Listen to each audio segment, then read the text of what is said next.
Disney is filled with so many details, of course we just have to cover them all. Disney Details, episode 129, Protect This House. Well, we're walking around World Showcase here and taking a look at the different pavilions. One of the pavilions, of course, is the China Pavilion, which has been around since Epcot first opened up in 1982. However, we've talked about some of the architecture found within the temple here, but we haven't really touched on the architecture that can be found in other portions of the pavilion here as well.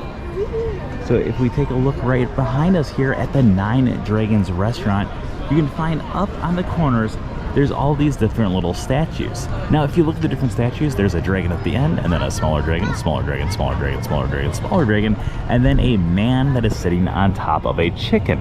You can also find the same architecture here, but with just one dragon and two dragons, well, two smaller dragons, and a man and a chicken as well. And then, of course, you can also find it on the corner building here as well. Now, what this represents is this would be an imperial house, and the man that's sitting at the very top with the chicken, he is actually supposed to be a person who would represent part of the Congress, or part of the main people who actually worked for the emperor in ancient China. The more dragons that are there is the more important that this man would have for the government and for the country. And then the big dragon at the back is supposed to represent the emperor. So as all these dragons are looking at the man, they are actually making sure that he is performing all of his duties.